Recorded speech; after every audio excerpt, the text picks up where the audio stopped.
উত্তরবঙ্গ বিশ্ববিদ্যালয়ের আন্ডারে যে সমস্ত ছাত্রছাত্রীরা রয়েছে সায়ন টিউশন সেন্টারের পক্ষ থেকে শুভেচ্ছা বার্তা জ্ঞাপন করছি। ইতিমধ্যে যারা ফার্স্ট সেমিস্টারে পড়ছো, ফেব্রুয়ারিতে তোমাদের পরীক্ষা।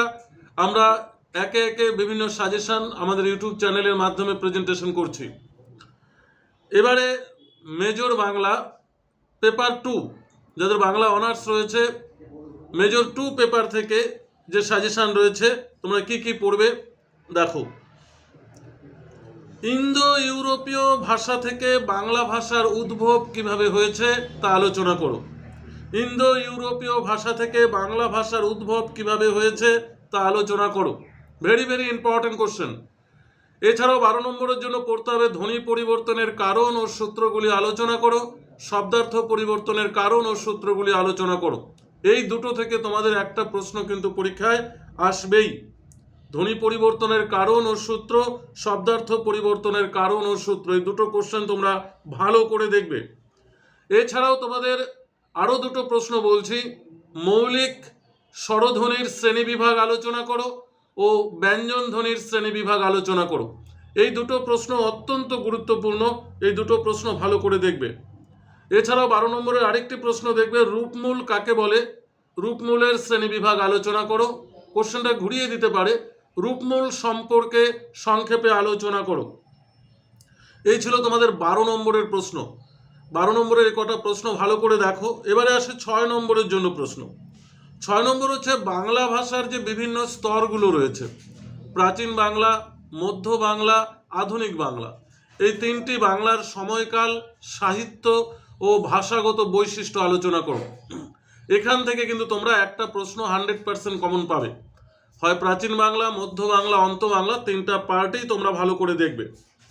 এরপর তোমরা পড়বে যে আন্তর্জাতিক ধ্বনিতাত্ত্বিক যে বর্ণমালা রয়েছে আইপিএ, আইপিএ কি, আইপিএ এর প্রয়োজনীয়তা আলোচনা করো এবং আইপিএ নির্ণয় করো। এটা একটা 6 নম্বরের প্রশ্ন থাকে। এই পার্টটা তোমরা ভালো করে দেখবে। এটা হাতে কলমে প্র্যাকটিসের বিষয়, তোমাদের বাড়িতে ধরে ধরে এটা করতে হবে।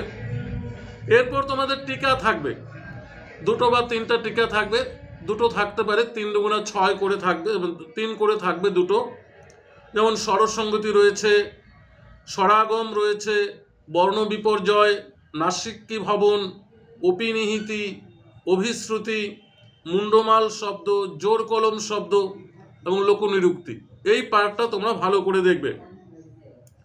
আর ছোট প্রশ্নের জন্য 3 এবং 2 এর জন্য পুরো সিলেবাসটাই তোমাদের দেখতে হবে, কারণ এই ধরনের প্রশ্ন থাকতে পারে যে প্রাচীন বাংলার সময়কাল কত, প্রাচীন বাংলার একটি ভাষাগত নিদর্শন দাও বা সাহিত্যিক নিদর্শন দাও, এবং উপভাষা যে রয়েছে, উপভাষা কাকে বলে, উপভাষার ভৌগোলিক অঞ্চলগুলি কী কী, রাঢ়ী উপভাষার ভৌগোলিক অঞ্চলগুলি কী কী, বা কামরূপী উপভাষার ভৌগোলিক অঞ্চলগুলি কী কী, কামরূপী উপভাষার দুটি ধ্বনিতাত্ত্বিক রূপতাত্ত্বিক বৈশিষ্ট্য লিখো।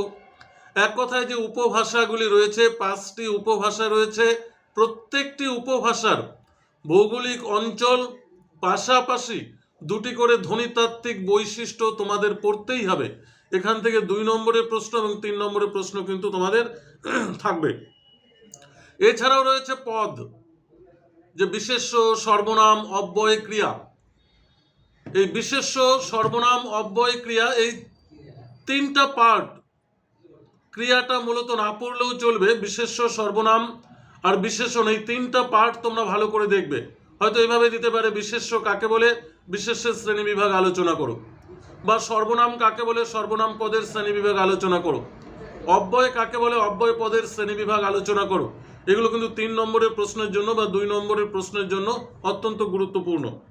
এই ছিল ফার্স্ট সেমিস্টারের মেজর 2 যে বাংলা পেপারটি রয়েছে, সেই পেপারের পুঙ্খানুপুঙ্খ একটি সাজেশন। যদিও আমরা পরীক্ষার প্রাক মুহূর্তে সুপারফাস্ট সাজেশন নিয়ে প্রেজেন্টেশন করব। ধন্যবাদ।